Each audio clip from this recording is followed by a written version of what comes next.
Hello, welcome back my dear student. Today we are going to discuss your favorite. Sir मेरा favourite तो sir physics में कुछ है ही नहीं. Parallel plate capacitor. हाँ सर ये वाला है.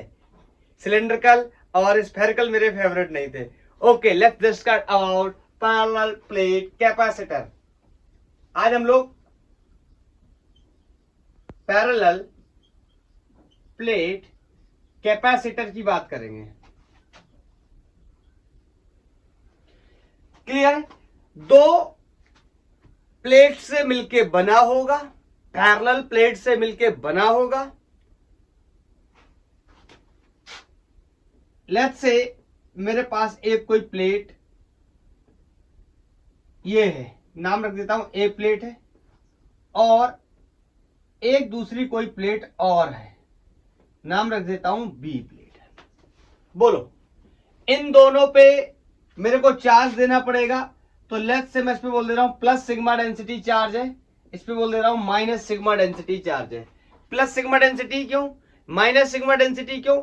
आपको पता है सिग्मा क्या होता है? Charge per unit area. Charge sigma क्या होता है? Charge density. किसकी चार्ज डेंसिटी? बोलो, सरफेस चार्ज डेंसिटी. तो बोलो मैंने प्लस सिग्मा बोला है, इसका मतलब इस प्लेट पे कैसा चार्ज है? पॉजिटिवली चार्ज है. और इस प्लेट पे कैसा चार्ज है? नेगेटिवली चार्ज है. बोलो, मेरे से क्वेश्चन पूछा गया कि इन दोनों प्लेट को मैंने जो अरेंज किया है, लेट्स से इनके बीच में कोई सेपरेशन स्मॉल डी है, तो बताइए इन दोनों प्लेट्स की वजह से कितना कैपेसिटेंस जनरेट होगा इस कैपेसिटर से. तो हम बचपन से पढ़ते चले आ रहे. सर बचपन से तो मैंने पढ़ाई नहीं करी. मैंने आपको लेक्चर फर्स्ट से बताया, जब भी किसी कंडक्टर को हम क्या देते हैं? चार्ज देते हैं. उस कंडक्टर का पोटेंशियल क्या होता है? इंक्रीज होता है. इसी कॉन्सेप्ट से ही मैंने कैपेसिटर की शुरुआत की थी प्रीवियस लेक्चर में. तो जैसे जैसे चार्ज देते चले जाएंगे वैसे वैसे पोटेंशियल क्या होगा? इंक्रीज होता चला जाएगा. इसका मतलब याद आ गया, Q is directly proportional to B. याद आया, charge is directly proportional to the potential. हटाते थे प्रोपोर्शनलिटी, आता था कोई प्रोपोर्शनलिटी कांस्टेंट. अलग अलग जगहों में फिजिक्स में अलग अलग कांस्टेंट आते हैं. यहां पे आया कोई कांस्टेंट C, नाम है कैपेसिटेंस. बोलो, तो मुझे निकालनी है वैल्यू कैपेसिटेंस की. तो सिंपली मुझे क्या कर देना पड़ेगा? चार्ज को डिवाइड कर देना है पोटेंशियल से. बोलो, और बार बार एक ही क्वेश्चन मेरे को अलग अलग जगहों से क्या करना है? पोटेंशियल निकाल के लेके आना है. देखो, इस बार चार्ज डेंसिटी के टर्म्स में दिया है, तो डेंसिटी के टर्म्स में कन्वर्ट कर लेता हूं. मैं आपसे बोल देता हूं इस प्लेट का एरिया ए है, इस प्लेट का भी एरिया ए है. तो सिग्मा इक्वल टू क्या होता है? Charge per unit area. यहां पर अगर मैं चाहूं तो पुट कर सकता हूं चार्ज पर यूनिट एरिया. तो चार्ज कैपिटल क्यू लिया तो कैपिटल क्यू ले लेता हूं. तो चार्ज की जगह मैं राइटिंग कर सकता हूं sigma into A equal to Q.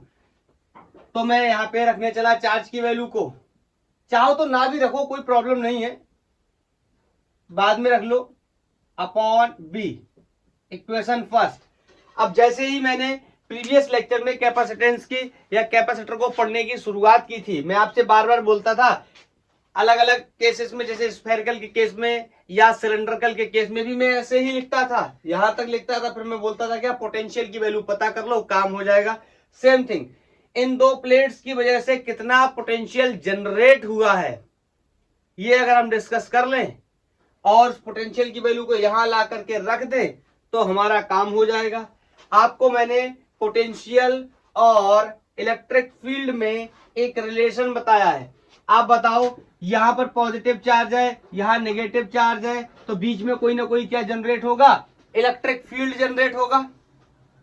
Sides में भी होगा. ये डिस्कस कर चुके हम लोग इलेक्ट्रिक चार्जेस एंड फील्ड्स वाले लेक्चर में कि इंफिनिटी प्लेट की वजह से कितना फील्ड होता है. बोलो, तो मैं सबसे पहले एक्सप्रेशन लिखता हूं. मैंने आपको याद दिलाया होगा, बताया होगा, V equal to E gap, ऐसे मैंने बताया होगा, इनटू डी. मैंने कहा था ये पोटेंशियल कैपेसिटर की दो प्लेट के बीच का पोटेंशियल है. इस प्लेट का पोटेंशियल माइनस इस प्लेट का पोटेंशियल, या इस प्लेट का पोटेंशियल माइनस इस प्लेट का पोटेंशियल.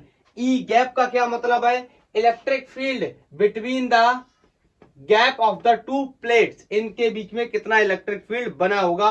तो सवाल हमारा सबसे पहले ये पैदा होता है कि पोटेंशियल निकालने के लिए हमें इलेक्ट्रिक फील्ड निकालना पड़ेगा। तो सबसे पहले इलेक्ट्रिक फील्ड की वैल्यू को कैलकुलेट करता हूं।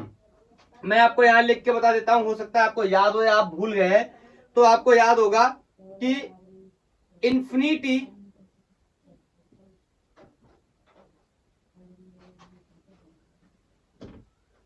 इलेक्ट्रिक फील्ड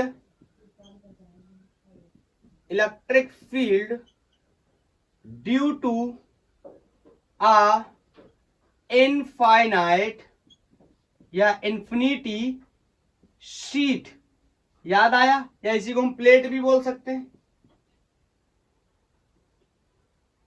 कितना होता था? E equal to sigma upon 2 epsilon naught. ये आपको याद रखना है। कहां से आया? आप जाकर के मेरा एप्लीकेशन ऑफ गॉस लॉ का लेक्चर देख सकते हैं और वहां पे आप यूट्यूब पे टाइप कर सकते हैं electric field due to a infinity long sheet by the gang boss physics, आपको मिल जाएगा ये कैसे आया है, कहां से आया है। ठीक है, इतना इलेक्ट्रिक फील्ड होता है एक प्लेट की वजह से, ये एक प्लेट की वजह से। अब इन दोनों को यहाँ पे टेस्ट करने के लिए मैं क्या करूंगा बताओ? याद आया? जहां पर भी इलेक्ट्रिक फील्ड निकालना होता है वहां पे टेस्ट चार्ज लेके आता हूं। मैं ऐसा क्यों कर रहा हूं? मैं इलेक्ट्रिक फील्ड निकाल लूंगा, इलेक्ट्रिक फील्ड की वैल्यू यहाँ रख दूंगा, पोटेंशियल की वैल्यू मिल जाएगी, पोटेंशियल की वैल्यू यहाँ रख दूंगा, कैपेसिटेंस की वैल्यू मिल जाएगी। इस वजह से मैं ऐसा कर रहा हूं। तो यहाँ पे मैं कोई टेस्ट चार्ज लाया, क्यू नॉट। बोलो ये कैसा है? ये कैसा है? पॉजिटिव प्लेट है, तो ये इसको कैसे करेगा? रिपल करेगा।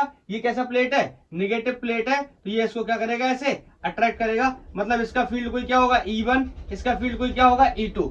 ध्यान से देखो, मैंने वहां पर भी आपको बताया था कि इन्फिनिटी शीट की वजह से जो पोटेंशियल है वो डिस्टेंस पे डिपेंड नहीं करता है। मतलब E1 और E2 दोनों की वैल्यू क्या होंगी? सेम, क्योंकि दोनों पे चार्जेस की वैल्यू क्या है? सेम, और ये डिस्टेंस पे डिपेंड नहीं करता है। तो इस वजह से दोनों पे फील्ड की वैल्यू सेम है।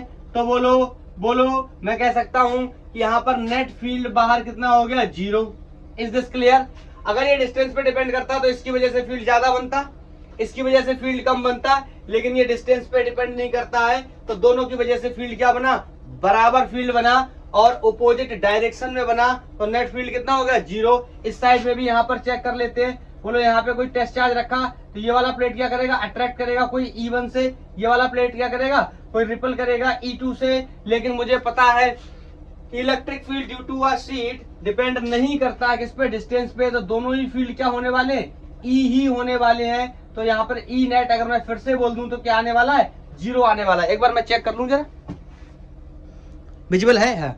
वैसे मुझे इस साइड के इलेक्ट्रिक फील्ड का या इलेक्ट्रिक पोटेंशियल की रिक्वायरमेंट भी नहीं थी।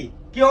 मेरे को अंदर चाहिए कितना फील्ड बना है। सर आपने क्यों बताया? मैंने एक्सप्लेनेशन के तौर पे बता दिया, आपका कॉन्सेप्ट क्लियर हो जाएगा। अब मैं जहां मुझे जरूरत है वहां मैं चेक कर लेता हूं। बोलो ये क्या करेगा? अट्रैक्ट करेगा। बोलो लेफ्ट से कोई E1 फील्ड है, ये क्या करेगा? रिपल करेगा। बोलो लेफ्ट से कोई E2 फील्ड है। बोलो दोनों फील्ड कैसे हो गए? एक डायरेक्शन में हो गए। तो इस बार फील्ड सब्ट्रैक्ट होने के बजाय क्या होंगे?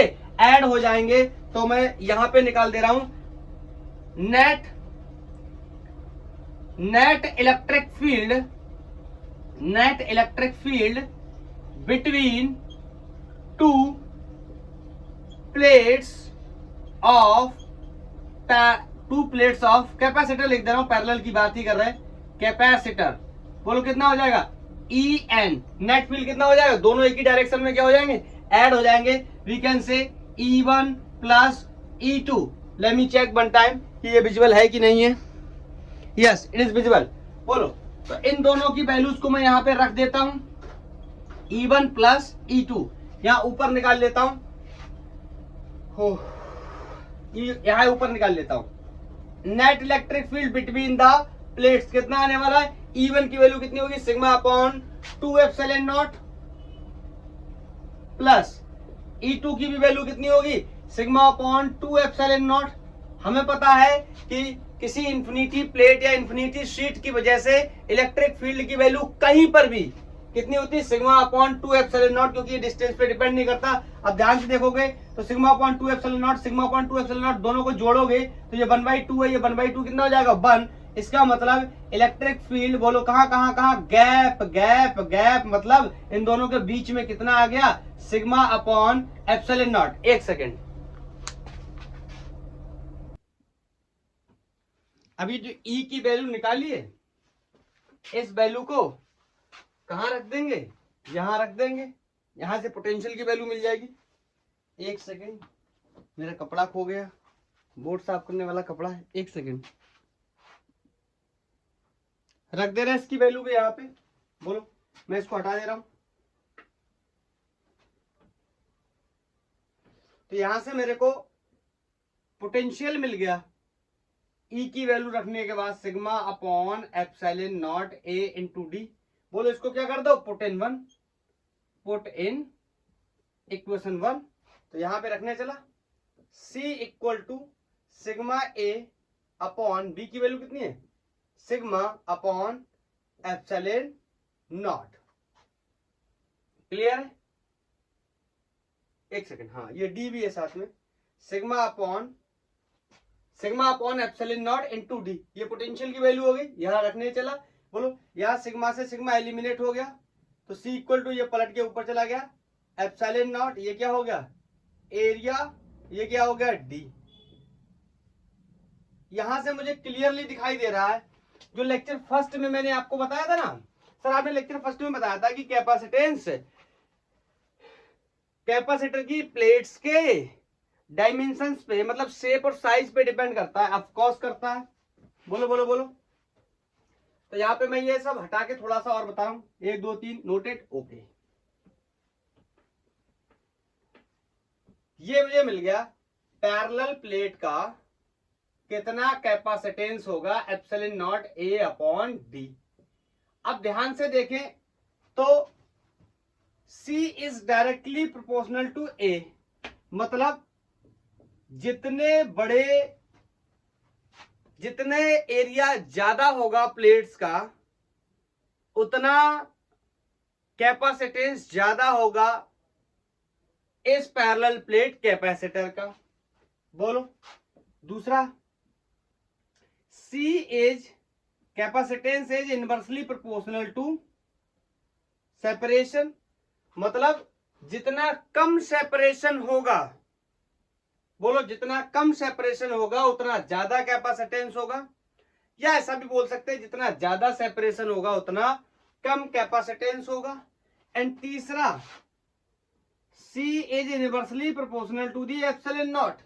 एप्सिलॉन नॉट को क्या बोलते हैं, परमिटिविटी ऑफ फ्री स्पेस। तो मैं कह सकता हूं कि capacitance of a capacitor depends on the medium। ये तो वेरी क्लियर है ना, मीडियम पे डिपेंड कर रहा है, मतलब एप्सिलॉन नॉट की जगह अगर आप कुछ और भर देंगे, एप्सिलॉन नॉट का मतलब परमिटिविटी ऑफ फ्री स्पेस या एयर की जगह कोई और सब्सटेंस इसमें डाल देंगे तो उसकी कैपेसिटेंस क्या हो जाएगा, और भी ज्यादा बढ़ जाएगा। आगे चल के हम लोग डिस्कस करेंगे डाइलेक्ट्रिक कांस्टेंट्स वगैरह के बारे में। बोलो, तो यहां से पता चल गया कि कैपेसिटेंस किन किन चीजों पे डिपेंड करता है, प्लेट के एरियाज पे डिपेंड करता है, सेपरेशन पे डिपेंड करता है, मीडियम पे एरिया, और सेपरेशन का मतलब हो गया डायमेंशंस पे डिपेंड करना, डायमेंशंस पे डिपेंड करना। इसका मतलब मैंने बता दिया मीडियम पे डिपेंड करना। सर ये Q इक्वल टू सी भी हम लोग कर रहे हैं, तो C equal to Q upon B. Sir capacitor charge और पोटेंशियल पे डिपेंड नहीं करता ना, बिल्कुल नहीं करता। कैसे नहीं करता, देखो चार्ज को बढ़ाने पे पोटेंशियल बढ़ेगा, कैपेसिटर पे कोई भी फर्क पड़ने वाला नहीं है। उल्टा कर लो, पोटेंशियल को बढ़ाने या घटाने पे चार्ज बढ़ेगा या घटेगा, लेकिन कैपेसिटर पे कोई भी फर्क नहीं पड़ेगा। सर ऐसा ही मैंने क्लास 10th में V equal to R I या आई आर जो आप पढ़ते हो ओम्स लॉ में पढ़ा था, ये रेसिस्टेंस यहां से निकालूं तो B अपॉन आई हो गया। सर ये रेसिस्टेंस ना तो पोटेंशियल पे डिपेंड करता था ना सर करंट पे डिपेंड करता था। सर ये भी इसका एक फॉर्मूला आता था R equal to rho L upon A, class 12th में हम इसको डेरिवेट भी करेंगे नेक्स्ट चैप्टर के अंदर। करंट इलेक्ट्रिसिटी में हम इसको क्या करेंगे, ड्राइव भी करने वाले। ये क्या होता था, resistivity of the material, this is the length of the conductor, this is the area of conductor. तो इसका मतलब रेसिस्टेंस ना पोटेंशियल पे डिपेंड करता है ना करंट पे डिपेंड करता है। लाइक कैपेसिटर, कैपेसिटर ना चार्ज पे डिपेंड करता है ना पोटेंशियल पे डिपेंड करता है। रेजिस्टेंस किस पे डिपेंड करता है? Resistivity of the material, length of the conductor and area of the conductor. Capacitance किस पे डिपेंड करता है?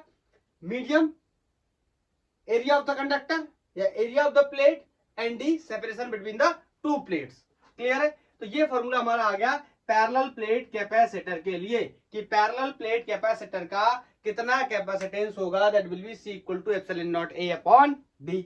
तो it is all about the parallel plate capacitor. अब इसके कुछ क्वेश्चंस ले लेते हैं ताकि हम समझ पाए कि इसको हम कैसे यूज करने जा रहे हैं। सीरीज पैरेलल का काम आज नहीं करने वाले, नेक्स्ट लेक्चर में हम लोग करेंगे। सीरीज और पैरेलल को इसको जोड़ने का काम नेक्स्ट लेक्चर में करेंगे।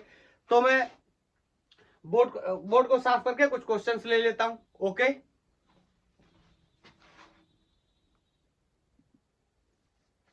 ये कोई बहुत ही कठिन क्वेश्चंस नहीं है, बहुत ही बेसिक बेसिक क्वेश्चंस है जो कैपेसिटर का कॉन्सेप्ट क्लियर करेंगे आपका। आगे चल के धीरे धीरे हम लोग काफी टफ क्वेश्चंस की तरफ जाने वाले हैं और मैं आपको एक क्वेश्चन जेईई मेंस का होमवर्क भी देने वाला हूं, उसका आप आंसर मेरे को बताएंगे। ठीक है, बोल रहा है एक पैरेलल प्लेट कैपेसिटर है जिसका कैपेसिटेंस C है। ठीक है, एक पैरेलल प्लेट कैपेसिटर है जिसका कैपेसिटेंस C है। मेरे को बोल रहा है कि इस कैपेसिटर के ऊपर चार्ज Q है। इसका मतलब Q इक्वल टू, आपको पता है C भी होता है तो टोटल चार्ज कितना है? Q है। बोल रहा था actual charge on the two plate of capacitor, मतलब एक्चुअली में कैपेसिटर की प्लेट्स के ऊपर कितना चार्ज होगा। वैसे तो इस सवाल का कोई मायने नहीं है, लेकिन अगर आपको बेसिक कॉन्सेप्ट नहीं पता है ना तो आप इन चार ऑप्शंस को देख करके आपका दिमाग घूमने लगेगा, आप चारों ऑप्शंस में सेलेक्ट नहीं कर पाएंगे कौन सा लगाना है। हाँ, अगर आपको ये पता है कि अगर इस पे टोटल चार्ज Q है जो कि मैंने इसे दिया है, तो इस पे पॉजिटिवली Q चार्ज फैल जाएगा पूरी प्लेट पे, क्योंकि इसकी चार्ज डेंसिटी कैसी है? पॉजिटिव सिग्मा, और इसकी चार्ज डेंसिटी कैसी है? Negative sigma. तो इस पे पॉजिटिव चार्ज फैल जाएगा और इस पे कितना फैल जाएगा? नेगेटिव चार्ज फैल जाएगा। बोलो, दोनों ही प्लेट्स के ऊपर। इसका मतलब दोनों प्लेट्स पे कितना चार्ज फैला हुआ है? Q और -Q या -Q या Q। बोलो, क्लियर है भैया? टोटल चार्ज Q था, इस कैपेसिटर को मैंने बाहर से देखा, इस पे चार्ज Q है। इस कैपेसिटर पे Q चार्ज होने का क्या मतलब है? इसकी एक प्लेट पे इतना ही पॉजिटिव चार्ज होगा और इतना ही नेगेटिव चार्ज होगा। सर ये हो सकते हैं क्या? इनके होने के लिए कंडीशंस लगानी पड़ेंगी। अगर दोनों चार्जेस अलग अलग होते, कहा जाता कि इसको चार्ज लेट से कोई Q दिया गया है, इसको कोई 2Q 3Q 4Q ऐसे दिया गया है, तब चार्जेस का रीडिस्ट्रीब्यूशन होता। चार्जेस क्या करते? अपने आप को अरेंज करते। एग्जांपल के लिए इस पे ज्यादा चार्ज होता तो यहां जाता, या कम चार्ज होता तो यहां से यहां जाता। उसके बाद रीडिस्ट्रीब्यूशन के बाद कितना चार्ज बनता वो हम देखते हैं। उस कॉन्सेप्ट को भी हम आगे चल के डिस्कस करेंगे। तो बोलो, ये बहुत ही बेसिक सा सवाल था। क्लियर है? बोलो, सवाल नंबर 2, कैपेसिटर का इस्तेमाल क्यों किया जाता है? बोलो, कैपेसिटर का इस्तेमाल क्यों किया जाता है?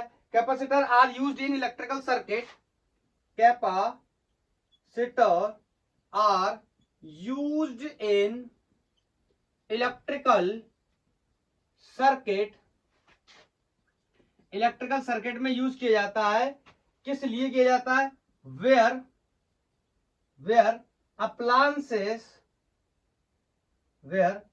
appliances क्या करते हैं? appliances need more। appliances को क्या ज्यादा चाहिए होता है? पहला ऑप्शन बोलो, करंट। दूसरा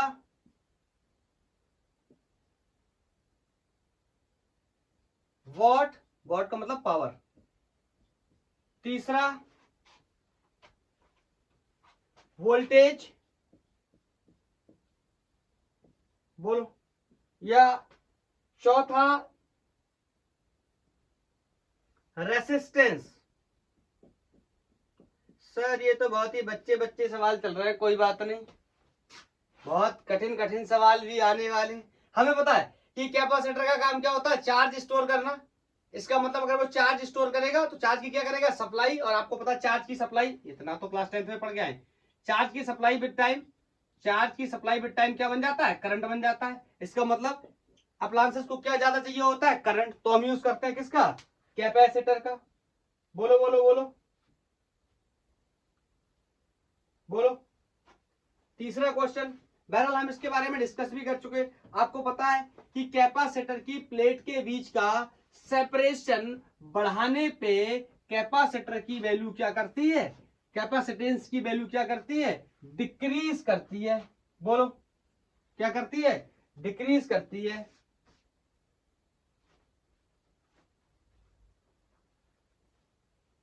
next question, a capacitor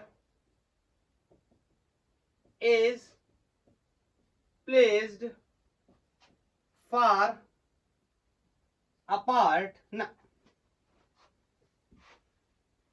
capacitor को पहले तो चार्ज करना पड़ेगा, पहले तो ये चार्ज होना चाहिए। a parallel plate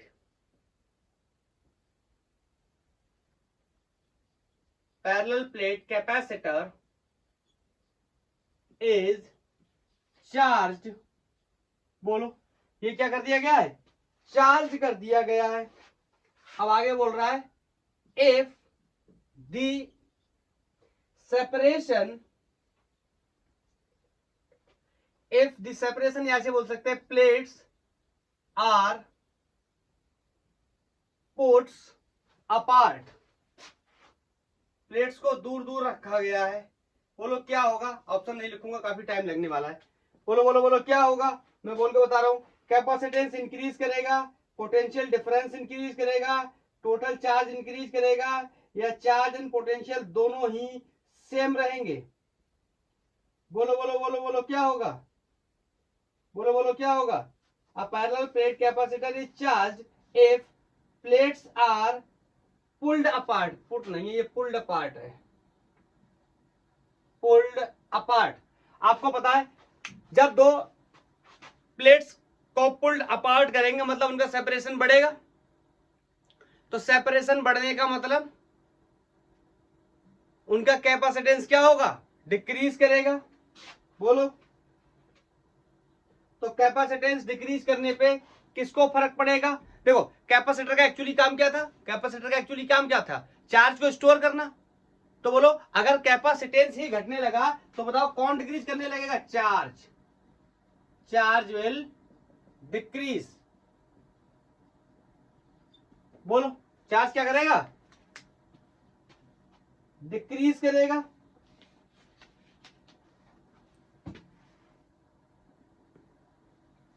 okay next है कि मेरे पास, इसकी राइटिंग नहीं करूंगा थोड़ा सा लंबा हो जाएगा। मेरे पास ये दो प्लेट है कैपेसिटर की, हम पैरेलल प्लेट के बारे में डिस्कस कर रहे हैं। ये दो प्लेट है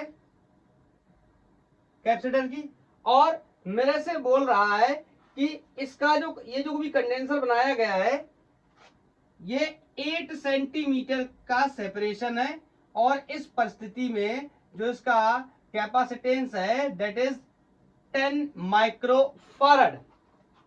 बोलो कह रहा है कि अगर इसी डिस्टेंस को रिड्यूस करके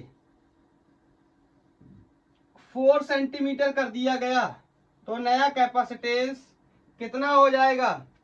option A 10 microfarad, option B 20 microfarad, option C 15 microfarad and option D 30 microfarad. बोलो अभी हमने सीखा epsilon naught A upon D से, C is inversely proportional to D. बोलो चाहो तो आप दोनों कंडीशन में अलग अलग रख के सॉल्व भी कर लो, मैं करके बता दूंगा, या आप डायरेक्ट यहां से समझ सकते हो। बोलो यहां से यहां समझो क्या हुआ, 8 से 4 हो गया, इसका मतलब सेपरेशन कितना हो गया, दुगना हो गया। नहीं समझ आया, सेपरेशन क्या हो गया, दोगुना हो गया। बोलो सॉरी दुगना नहीं, आधा हो गया यार, दुगना कैसे हो जाएगा। 8 था, 8 से 4 रह गया, सेपरेशन मतलब कितना हो गया, हाफ। अगर सेपरेशन हाफ हो गया तो कैपेसिटेंस कितना हो जाएगा, 2 टाइम्स, मतलब पहले कितना था 10, तो आंसर कितना हो जाएगा 20। या तो आप ऐसे समझ लो, अगर आपको ऐसे नहीं समझ आता तो आप ऐसे भी समझ सकते हो कि C equal to epsilon naught, हाँ प्लेट के एरिया में कोई भी चेंज नहीं है, दोनों का एरिया प्लेट का ए ही है। तो यहाँ पे मैंने जब डी रखा सेपरेशन, और डी की वैल्यू मैंने कितनी रखी है 8 सेंटीमीटर में ही रख लेता हूँ क्योंकि रेशियो जैसा निकालना है। तो इक्वेशन 1 हो गई। बोलो नेक्स्ट टाइम मेरे से बोल रहा है कि सी डैश की वैल्यू क्या होगी अगर epsilon naught permittivity of free space ही है, एरिया में कोई भी चेंज नहीं करते हैं और ये 4 सेंटीमीटर तक रिड्यूस कर दिया जाता है। तो दोनों का रेशियो ले लेंगे C अपॉन सी डैश, इसकी value epsilon naught A upon 4 centimetre square, इसकी वैल्यू पलट के उल्टा हो जाएगा 8 centimetre upon epsilon naught A। Epsilon naught A से एप्सिलॉन नॉट A क्या हो गया कैंसिल, सेंटीमीटर से centimetre cancel, C dash upon C। बोलो ये कितना कटा, कितना हो गया 2, और C की वैल्यू मुझे क्वेश्चन में पहले से गिवन है दैट इज 10 माइक्रोफैरड। तो यहाँ C डैश की वैल्यू कितनी होगी 2 times of C, 2 into 10 microfarad, मतलब 20 माइक्रोफैरड इसका आंसर हो गया। ऐसे भी समझ सकते हैं, ये सॉल्व करके पूरा ये सिंपल हम ऐसे समझ सकते थे कि सेपरेशन को कम करेंगे, सेपरेशन को कम करेंगे तो कैपेसिटेंस क्या करेगा इंक्रीज करेगा। सेपरेशन को आधा कर दिया तो कैपेसिटेंस कितना हो गया 2 टाइम्स हो गया। सेपरेशन को अगर 1/3 कर दिया जाता, 1/3 कर दिया जाता तो बोलो कैपेसिटेंस कितना हो जाता 3 टाइम्स हो जाता। इसको अगर 1/4 कर दिया जाता तो कैपेसिटेंस कितना हो जाता 4 टाइम्स हो जाता। आपको पता है सेपरेशन के घटने से कैपेसिटेंस की वैल्यू क्या होती है इंक्रीज होती है। बोलो इज दिस क्लियर, बोलो इज दिस क्लियर। एक क्वेश्चन में नोट करके देता हूं आपको, उसमें कई सारी चीजों के बारे में डिस्कस कर लेंगे। बोलो नोट करो उसको, मैं आगे नोट करता हूं क्वेश्चन। ये नेक्स्ट क्वेश्चन है, बोल रहा है अ parallel plate capacitor has plate area, जो भी देता है मेंशन कर लेते, plate area 25 centimetre square and the separation between is 2 millimetre. बना लेते एक रफ डायग्राम, जरूर ट्राई किया करेंगे एक रफ डायग्राम, काफी सारी चीजें क्लियर होती हैं इससे।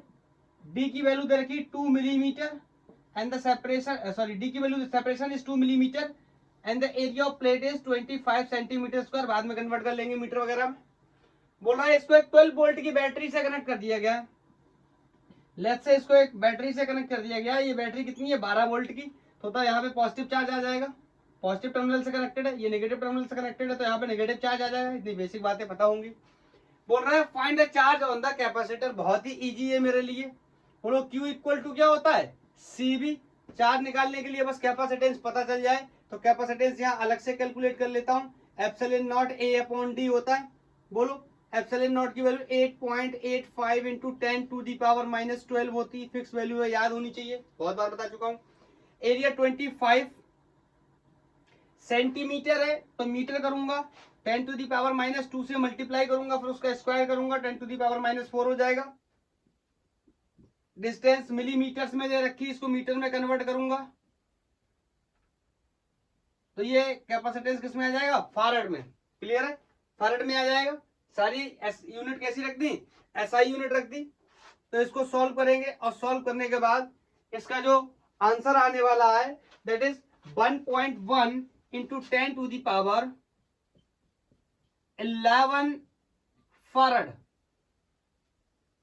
क्लियर, यहां से C की वैल्यू आ गई 1.1 into 10 to the power 11 farad, यहां रख देते हैं आंसर मिल जाएगा। Q इक्वल टू C की value 1.1 into 10 to the power -11 farad और पोटेंशियल 12 वोल्ट की बैटरी से कनेक्टेड है। बोलो तो इसका मल्टीप्लाई करेंगे 11 का, ये 11 मान लेते 11 का इसमें करेंगे 11 दूनी 22, 11 कम 11 और 2 13, लगभग 132 और 2 के बाद पॉइंट आ जाएगा तो 1.32 into 10 to the power minus का कितना हो जाएगा ये 10। अरे आप ऐसे समझ लो, माइनस का 11 होगा, एक के बाद पॉइंट लगाया, पॉइंट को अच्छा लगता है यहाँ पे किसका के रखते हैं एक के बाद यहाँ।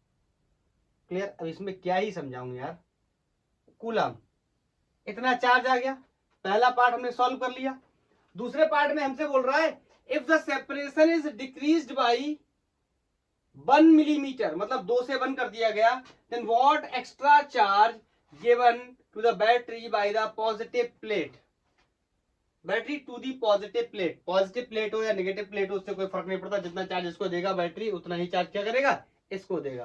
तो देखो वैसे तो आप चाहो तो पूरा कैलकुलेशन फिर से करके सॉल्व कर सकते हो, जैसे आप कह सकते हो यहाँ पे क्यू डैश हो गया होगा, तो क्यू डैश के लिए सी डैश और डी की वैल्यू सेम रहेगी क्योंकि बैटरी चेंज होने वाली नहीं है, लेकिन नया चार्ज आ जाएगा, क्यों, क्योंकि कैपेसिटेंस नया आ जा रहा है। कैपेसिटेंस क्यों नया आ जा रहा है, ये डिस्टेंस 2 से कितनी कर दी गई है, 1 कर दी गई है, तो यहां से कैपेसिटेंस चेंज हो जाएगा। यहां से सी डैश की वैल्यू ऐसे ही निकाल सकते हैं, epsilon naught A upon D करके, डी की वैल्यू को 1 मिलीमीटर रख सकते हैं, यहाँ 2 मिलीमीटर रखा है, तो यहां से नया चार्ज मिल जाएगा। या इसके दूसरे तरीके से हम सोच सकते हैं, बोलो पहले डिस्टेंस क्या थी, 2, ऐसे समझो, मिलीमीटर मिलीमीटर को छोड़ो, 2 थी, बाद में कितना कर दिया, 1 कर दिया, बताओ कितनी हो गई, आधी हो गई कि नहीं, अरे 2 का आधा कितना होता है, 1, तो कैपेसिटेंस कितना हो जाएगा, दुगना, बोलो, मतलब सी डैश की वैल्यू कितनी हो जाएगी, दुगनी हो जाएगी, किसकी दुगनी, इसकी, तो ये 1.1 है, इसका दुगना कितना हो जाएगा, 2.2 इंटू 10 टू दी पावर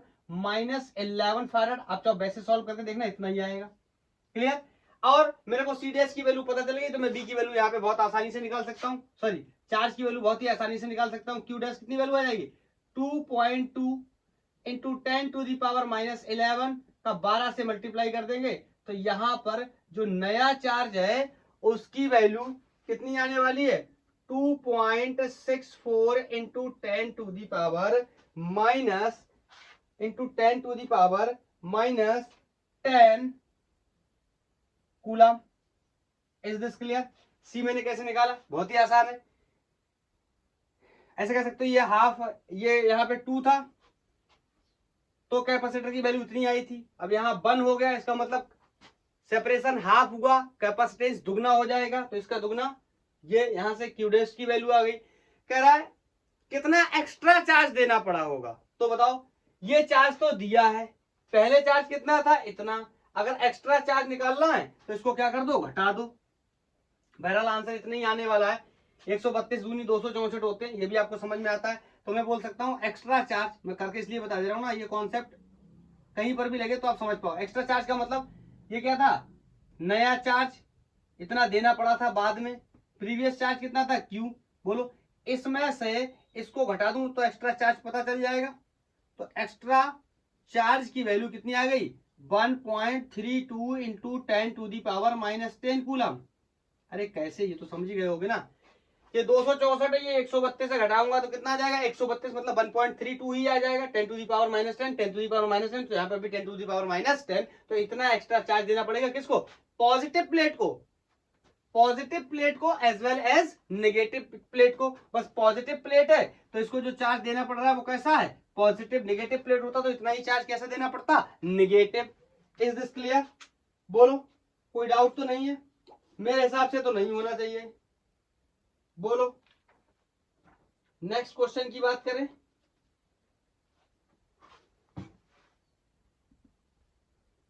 ये नेक्स्ट क्वेश्चन है और काफी पुराना सवाल है, IIT 1999 में 1999 में आया था। ये क्वेश्चन एक्चुअली में आपको सिखाएगा कि कैपेसिटेंस क्या होता है। आप बार बार याद करते रहते ना, Q equal to C B, Q equal to C B, ये क्वेश्चन आपको एक्चुअल में सिखाने वाला है। जो हम पढ़ गया है ना, हमें अपनी स्टडी पे, अपने कॉन्सेप्ट पे अगर हम रिलाई करते तभी ये सवाल सॉल्व होगा, अदरवाइज हम कुछ और सोचने लगेंगे तो गलत हो जाएगा। देखो समझते हैं क्या है, बोल रहा है two identical metallic plates given the positive charge, दोनों को मैंने पॉजिटिव चार्ज दिया। मेरी बात को ध्यान से सुनना, मैं इसको पिक्चराइज करता हूं। मान लेता हूं ये कोई प्लेट 1 है, इसको मैंने +Q1 चार्ज दिया, और मेरे से बोल रहा है कि दूसरे को मैंने Q2 चार्ज दिया। आगे बोल रहा है they are brought together to form a parallel plate capacitor, मतलब ये पहले कहां है, पहले कहां है, ये बहुत ही दूर है, इस पे Q2 चार्ज है, बोलो, और दोनों पे चार्जेस पॉजिटिव है। ध्यान रखना, वैसे जनरली हम क्या करते हैं, कैपेसिटर की एक प्लेट में पॉजिटिव चार्ज होता है, एक पे नेगेटिव, लेकिन क्वेश्चन की डिमांड ये नहीं, बोल रहा है दो अलग अलग प्लेट्स है, अब इनको हम क्लोजर ला रहे हैं। बोलो, ये पहले की कहानी है, ये बिफोर है, बोलो आफ्टर, अगर हम देखें तो क्या हो जाएगा, ये दोनों प्लेट्स को हम पास में ले आए। बोलो, इन दोनों प्लेट्स का एरिया ए ही है, इस पे चार्ज Q1 है, इस पे चार्ज Q2 है, दोनों पर प्लस का ही चार्ज है। सेपरेशन कुछ ना कुछ होगा, डी मान लेते हैं। पहले मैं देख लूं ये पिक्चर विजुअल है, यस। बोलो, और यहाँ पे साफ साफ मेंशन है कि Q1 बड़ा है, Q2 छोटा है। और मेरे को बताना क्या है, find the potential difference between them.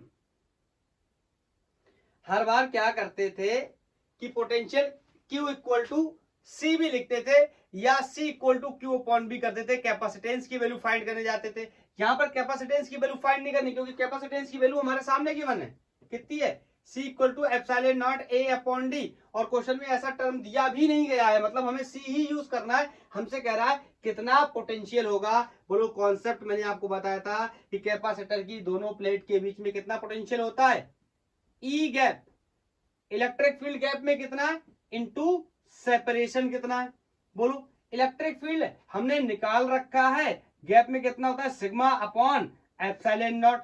इन दोनों प्लेट्स के बीच में इलेक्ट्रिक फील्ड कितना होता है, सिग्मा अपॉन एप्सिलॉन नॉट। यहां पर रख देंगे B इक्वल टू ई की value sigma upon epsilon not into D. बोलो, और कैपेसिटेंस की वैल्यू को इसके साथ मैनेज करना है तो Q इक्वल टू सी भी जैसी चीजों का भी यूज कर लेंगे। मेरी बात को ध्यान से सुनना, मैंने ये जो किया नहीं ये गलत है, सुनना क्यों। मैंने लिखा है सिग्मा अपॉन एप्सिलॉन नॉट। क्या यहाँ पे value sigma upon epsilon not होगी? तो पहले हमें अपने दिमाग को ये बात समझानी पड़ेगी, खोल करके समझना पड़ेगा कि sigma upon epsilon not value कब होती थी, जब यहाँ पर पॉजिटिव चार्ज होता था और यहाँ पर नेगेटिव चार्ज होता था, मतलब दोनों प्लेट्स पे पोलैरिटी अपोजिट होती थी। लेकिन इस बार पोलैरिटी बोलो क्या है, इस बार बोलो पोलैरिटी क्या है, सेम पोलैरिटी है। नहीं समझ आया, नहीं समझ आया, नहीं समझ आया। बोलो, पोलैरिटी क्या है, सेम है।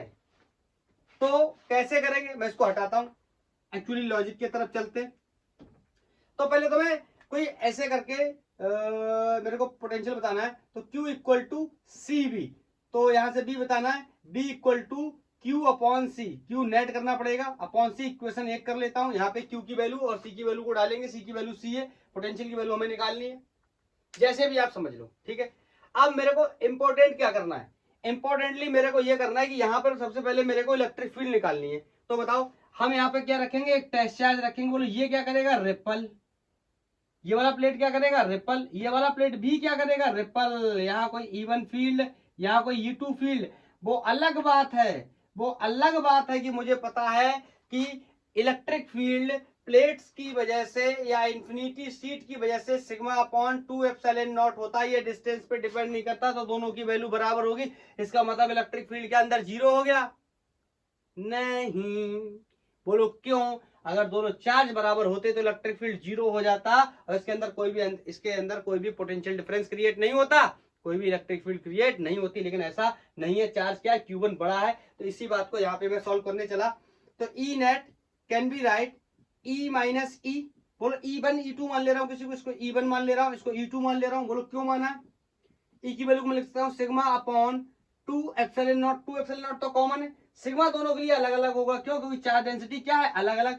चार्ज डेंसिटी क्या होती है मैं यहाँ पे बता देता हूँ, sigma equal to charge per unit area होता है। एरिया तो दोनों में सेम है, लेकिन चार्जेस की वैल्यू क्या है, अलग है। यहाँ Q1 और Q2 है, तो यहाँ पे sigma 1 minus sigma 2 upon 2 epsilon not कर लेता हूं। बोलो, तो यहां से नेट इलेक्ट्रिक फील्ड बिटवीन कितना आ गया, Q1 सिग्मा 1 की जगह, यहां से सिग्मा 1 की जगह कितना लिख सकता हूं, बोलो, चार्ज अपॉन एरिया। तो यहां पे लिख लिया मैंने Q1 upon 2 epsilon naught A minus Q2 upon 2 epsilon naught A।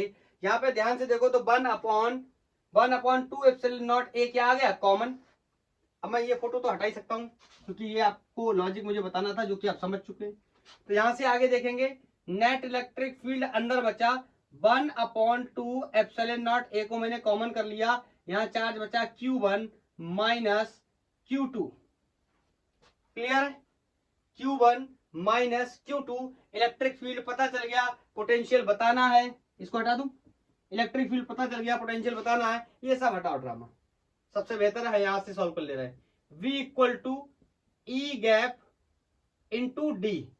तो V इक्वल टू, बोलो E gap, electric field gap में कितना आया है 1/2 epsilon naught A into Q1 minus Q2।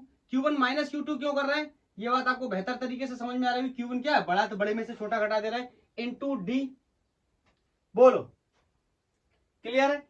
और थोड़ा सा इसको कैपेसिटेंस के टर्म्स में अगर अरेंज करने की कोशिश करें तो सी की वैल्यू क्या होती है, अरे सी की वैल्यू तो सबको पता होगी। सी की वैल्यू क्या होती है, epsilon naught A upon D होती है। तो ध्यान से देखो, यहाँ पे एप्सिलॉन नॉट ए है और डी ऊपर है। तो बोलो ये क्या हो जाएगा, अगर 1/c लिखना हो तो क्या हो जाएगा, डी ऊपर आ जाएगा, एप्सिलॉन नॉट ए नीचे आ जाएगा। तो यहाँ पे देखो v इक्वल टू, इसको d को इधर ले आया, d epsilon naught a into 1/2 Q1 minus Q2। इसको ध्यान से देखो, ये क्या बन गया 1/c, तो इधर हटा रहा हूं, ये बन गया b equal to 1/c Q1 minus Q2/2। Options को मैच करा लेंगे, ऑप्शन के जैसा लिखना हो तो इसको b equal to Q1 minus Q2/2 c लिख देंगे। ये है पोटेंशियल की वैल्यू। इस क्वेश्चन के भी यहाँ पे दो प्लेट थी, उन पे सेम चार्ज था, सेम चार्ज का मतलब सेम टाइप का चार्ज था, मतलब पॉजिटिव चार्ज था, कोई एक बड़ा था कोई एक छोटा था, ठीक है। तो उसकी वजह से कितना पोटेंशियल अंदर बना होगा, ये वैल्यू आ गई पोटेंशियल की। क्लियर है। यहां से मेरे को एक बात और भी पता चलती है कि अगर दो सेम पोलैरिटी का चार्ज दिया जाए, मतलब Q1 या Q2 चार्ज दोनों ही प्लस के दिए जाएं, तो बोलो क्या हो जाएगा। अगर नेट चार्ज की बात करनी हो तो Q1 माइनस Q2/2 हो जाएगा। ध्यान से देखो इस क्वेश्चन को ध्यान से। मैंने बोला ना, ये क्वेश्चन आपका कॉन्सेप्ट खोल देगा, आपका दिमाग खोल देगा। कैपेसिटर को पढ़ने का तरीका आपका जो आपने रट रखा है, या जो आपकी कोचिंगों में स्कूल में आपको जो याद करवाया जाता ना, उसको तोड़ कर रख देगा। देखने में तो ऐसा लगता है दादा परदादा के जमाने का सवाल होगा आपके, ठीक है। अरे मजाक कर रहा हूं। क्लियर। तो यहां से मेरे को एक बात और पता चली कि अगर दो प्लेट है कैपेसिटर की, उनको अलग अलग चार्ज दिया जाता है तो उनपे चार्जेस का क्या होगा, रीडिस्ट्रीब्यूशन होगा। और रीडिस्ट्रीब्यूशन होकर चार्ज कितना हो जाएगा, Q1 माइनस Q2/2। यहां से निकाला मैंने, यहां से देख लो, यहां से निकाला है Q1 माइनस Q2/2। आप ध्यान से देखो, तो अगर ध्यान से देखो जनरल फॉर्मूला देखो, तो B इक्वल टू क्या होता है, Q/C। तो अरे यार Q इक्वल टू सी भी, तो B इक्वल टू Q/C ही तो होता है। C तो यहाँ एज इट इज आ गया। बोलो Q क्या हो गया, Q ही तो यहाँ एक्सपेंड होके क्या हो गया है, Q1 minus Q2/2 into C। मतलब अगर दोनों को सेम पोलैरिटी का चार्ज दिया गया है, सेम साइन का चार्ज दिया गया है, तो रीडिस्ट्रीब्यूशन होने के बाद चार्ज की वैल्यू कितनी हो जाएगी, Q1 माइनस Q2/2। आप कहोगे सर Q1 माइनस Q2/2 आप इस पर क्यों जोर दे रहे हो, जेईई मेंस 2019 या 20 का आई थिंक सवाल है, हम उसका डिस्कशन अब करने जा रहे हैं। क्लियर है। नोट करूं इसको साफ करके नया क्वेश्चन नोट करता हूं, आपने बताना है मेरे को कि ये क्वेश्चन आपको कैसा लगा। ठीक है, नया क्वेश्चन नोट करता हूं। देखने में तो बहुत आसान लग रहा है कि अंग्रेजी लिखी हुई है, लेकिन जब सॉल्व करेंगे तब हमें मजा आएगा इसमें। ये नेक्स्ट क्वेश्चन है, जेईई मेंस 2019 में आया था।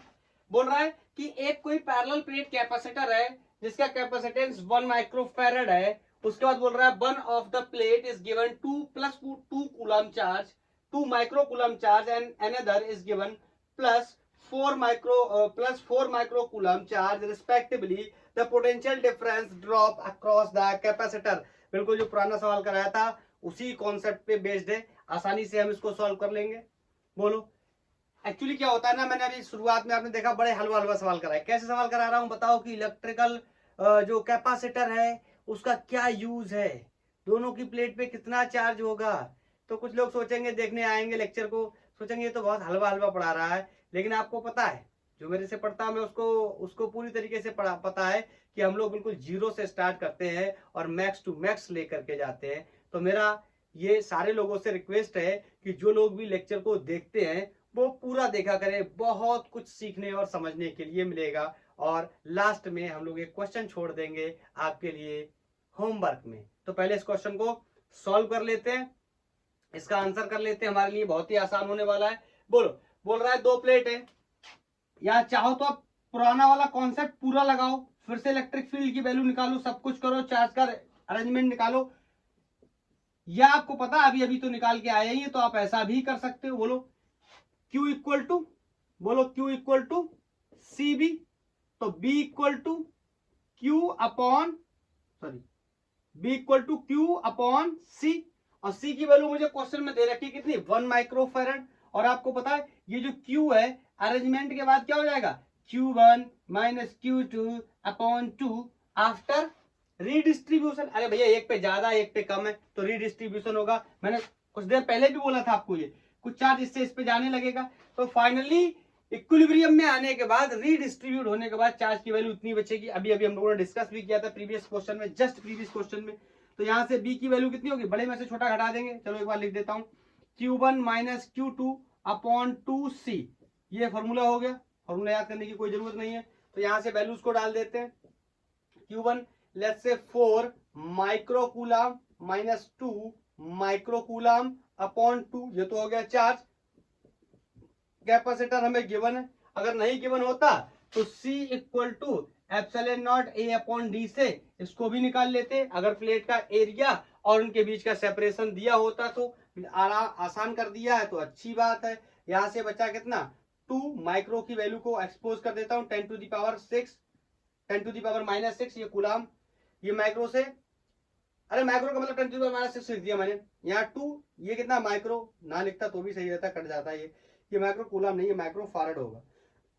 कैपेसिटेंस यूनिट फारड होता है भाई।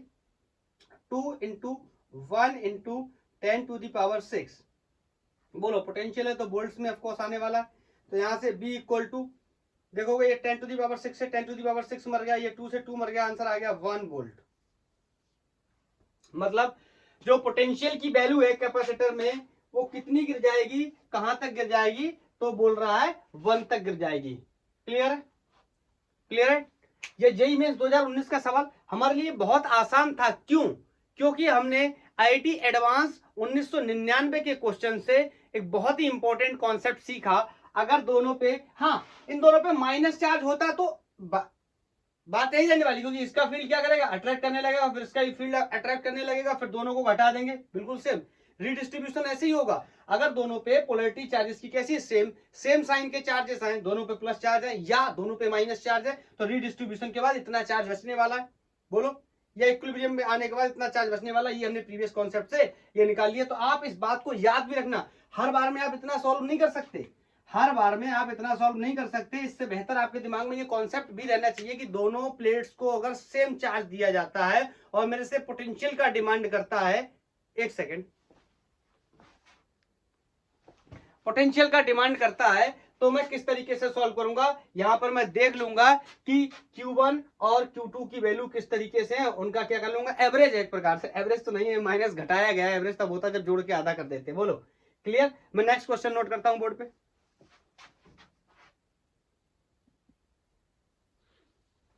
ये नेक्स्ट क्वेश्चन है और ये जेईई मेंस 2019 में आया सवाल है।